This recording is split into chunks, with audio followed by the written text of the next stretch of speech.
আসসালামু আলাইকুম ভিউয়ার্স, সবাই কেমন আছেন? আলহামদুলিল্লাহ, আপনাদের দোয়া আমি ভালো আছি। আমি গত কয়েকদিন আগে একটা জানাজায় গেলাম।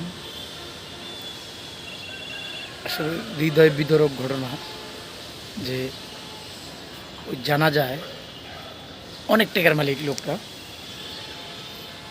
ওনার একজন ছেলে আলেম, ওনাকে ওইখানে কবরে নামাবে, জানাজা হইল, কবরে নামাবে। তো ওখান থেকে শিক্ষণীয় বিষয় হলো এই যে আপনার বাবা, আপনার মা, আমার বাবা, আমার বাবা মাই আমার কাছে মনে হয় যে মূল্যবান সম্পদ। কারণ প্রত্যেকের বাবা মাই প্রত্যেকের কাছে মূল্যবান সম্পদ হওয়া উচিত। মানে আমি মনে করি না ওরকমভাবে যে এটা কি ভাই আপনার ব্যক্তিগত কথা না, আমার ব্যক্তিগত কথা না, এটা দেখে আসছি পূর্বের থেকেই।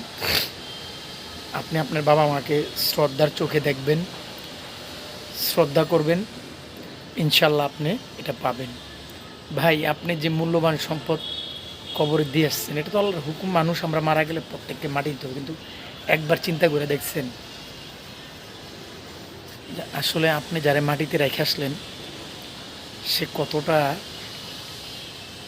বিলাসিতা আরামায়েশ দুনিয়াতে করে গেছে, বা আমিও করব, আপনি করবেন।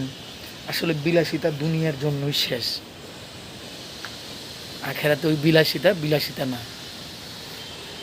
তো এখানে বুঝনীয় ব্যাপার হলো এটাই যে আমি যে কথাটা বলতেছি যে আমি আমার বাবা মাকে ভালোবাসি, আমার মূল্যবান সম্পদ আমি ওখানে রেখে আসলাম, মারা গেছে, দোয়া খায়ের করতে হবে, এটাই স্বাভাবিক। দুনিয়া বেশি দিনের না, কারণ দুনিয়া যদি বেশি দিনের হইতো তাহলে তো দেখতেন যে খুন খারাপি, ডাকাতি। কারণ কেউ যদি জানতাম আমরা যে আমরা পৃথিবীতে কয়দিন থাকবো, কতদিন বাঁচবো, মানে আগেরকার মানুষের মতো যদি মোটামুটি আমরা 200-250 বছর হায়াত পাইতাম তাহলে তো খবর আসছিল।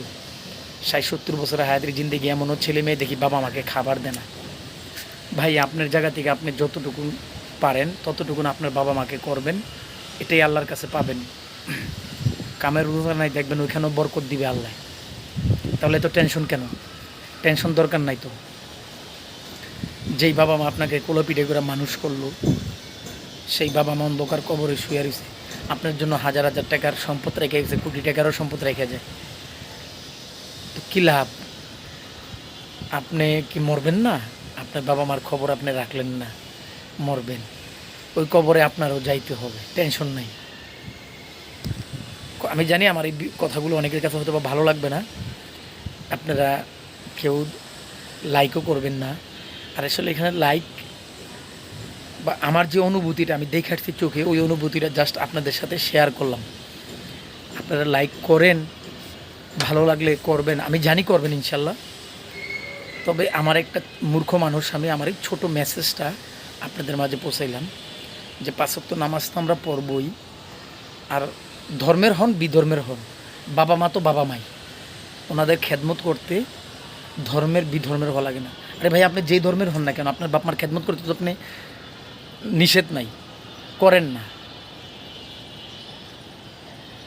বাবা মা তো বাবা মাই, বাবা মা পৃথিবীতে মানে এর মতন মূল্যবান সম্পদ আমার মনে হয় পৃথিবীতে কিছু নেই। আপনি আজকে হয়তো বা টাকার মালিক না, কালকে হইতে পারেন এদের দোয়ায়। কারণ বাপ মা যে কি মূল্যবান সম্পদ, এটা মারা গেলে যার মারা যায় সে বুঝে, জীবিত থাকতে বোঝা যায় না। সালামু আলাইকুম।